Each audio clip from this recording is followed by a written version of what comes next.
We're entering an era in which our enemies can make it look like anyone is saying anything at any point in time. Seeing is not believing anymore. President Barack Obama never said these lines. You're hearing actor and comedian Jordan Peele's voice imitating Obama, lip-synced to an existing video clip. It's a so-called deepfake. You can literally put into a person's mouth, anything you want. Someone apparently wanted to see Nicolas Cage starring in roles he never played, as Indiana Jones and as James Bond. This is me deepfaked as Donald Trump. Recently, the technology has gotten more accessible. So, does your mom know what you're doing in your spare time? Of course not, no. I wouldn't, want to tell anybody that I do this or I make these fakes. This is the deepfake video of me. That's not my body. That's not me. And some of the people developing the deepfake dark arts come from prestigious places. Isn't it people in academia who are advancing this technology? Yeah, well, we are seeing the technology being misused. We know that there's a dark side to it. You put all that together, and what you have is not a threat to our elections, but a threat to our republic.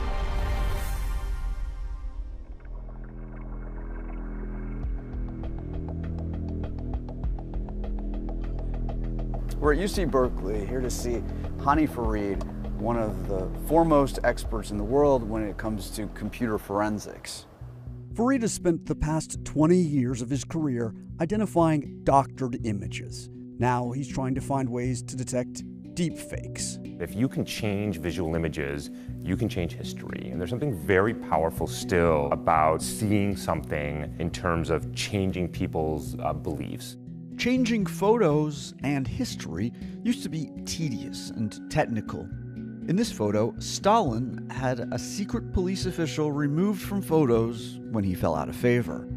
Hollywood has had the wherewithal for decades to produce computer-generated fakes, like in the movie Forrest Gump, Tom Hanks meeting with John F. Kennedy. I believe he said he had to go pee.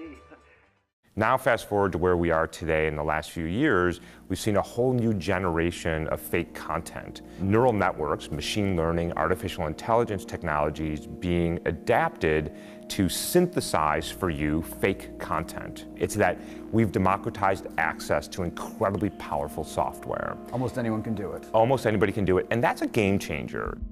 Some of these anybodies are into putting people fakely into compromising positions. This technology has been used to put the faces of celebrities like Emma Watson, Gal Gadot, and Angelina Jolie onto female porn actors. We messaged a deepfake porn website. A man who said he set up the site agreed to talk to us via Skype, but only if we disguised his voice. We could not independently verify his identity. How come you don't want to show your face to us? There's a negative stigma with deepfakes. Why are you into deepfakes to begin with? To the community, I'm actually taking requests of them and making them. But you could imagine that there are people who could be deepfaked and are being deepfaked in a way that's really hurtful, right?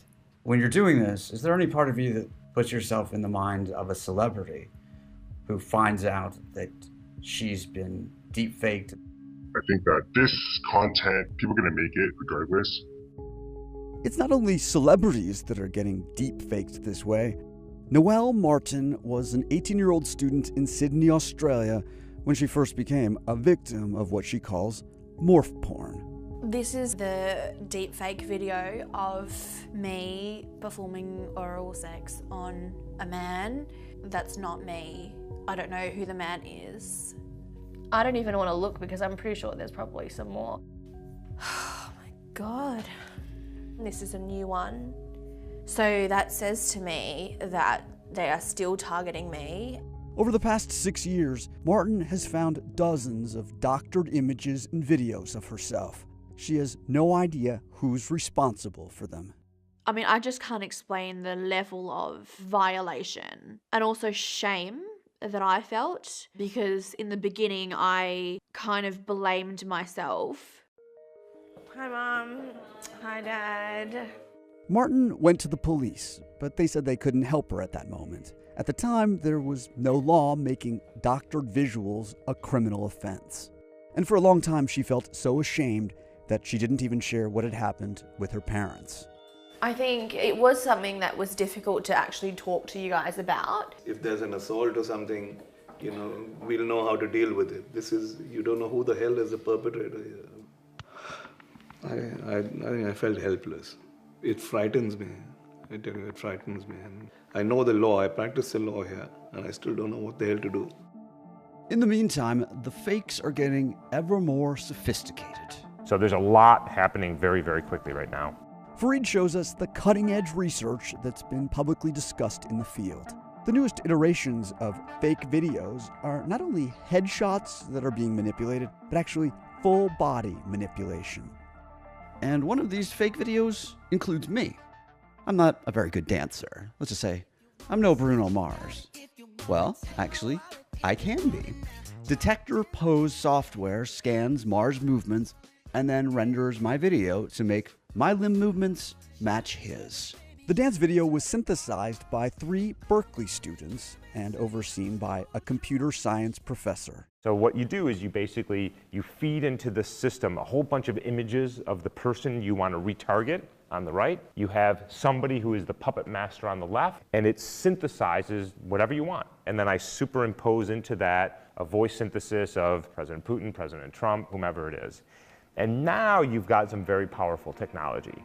So who makes this next generation of deepfakes? Isn't it people in academia who are advancing this technology? Yeah, look, I would not criticize my colleagues, but I would urge them to spend more time thinking about the consequences of developing this type of technology, because the fact is, it's not a hypothetical anymore. We are seeing this happening. We are seeing the technology being misused. So do you think there's a plausible scenario under which deep fakes result in war? Honestly, I don't think that's a stretch. So Nuclear war being launched? I don't think it's likely, but I don't think it's out of the question. Imagine the following scenario. Video is produced of Donald Trump saying, "I've just launched nuclear weapons against North Korea." That video goes onto Twitter and goes viral in 30, 60 seconds. North Korea responds in another 60 seconds before anybody figures out that the video is fake. How are we going to believe anything anymore that we see? And so to me, that's a real threat to our democracy. Another threat are instances where there is only one recording. And when you're a star, they let you do it. You can do anything. Whatever you want. Grab them by the In the future, Fareed thinks that politicians like Donald Trump could just claim that a recording like this one is computer-generated. Although the president first apologized for the words he used in this video, over a year later, news reports said that Donald Trump was now describing the recording as not authentic. So what can be done about computer-generated fakes? In Australia, Noelle Martin decided to speak out. Can I get a show of hands who here has ever Googled themselves? Martin also contacted lawmakers and was able to help bring about a law that criminalizes non-consensual deepfakes. I stood with the Attorney General of New South Wales at the press conference when he announced the laws. I think I just got so emotional because while I didn't get the justice that I had been looking for, just him recognizing the harm that I had experienced was very healing. There is no law that criminalizes deepfakes in the United States. But could artificial intelligence help in spotting computer-generated videos? Let's say you had a video that came before you and you're asked, is this real or not? How would you figure it out? Yeah, so this is one technique we have. When your heart is beating, there is blood flowing into and out of your face. And we can use that to detect whether this has been manipulated or not. Another idea is to check videos for unusual blinking patterns. As soon as I've told you that now, give it a couple of hours, now the new fakes will start having blinking incorporated into that. So there's that tension. It's an arms race. It's an arms race. Recently, the military joined this arms race.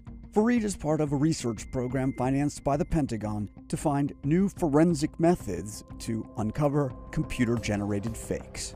This is the game we're going to play. We're going to develop a forensic technique. There's going to be a counter-forensic technique. And so the game, and we should understand this, is I know I'm going to lose this game, but what I will do along the way is make it harder and more time-consuming and more difficult and take it out of the hands of the average person to create a compelling fake.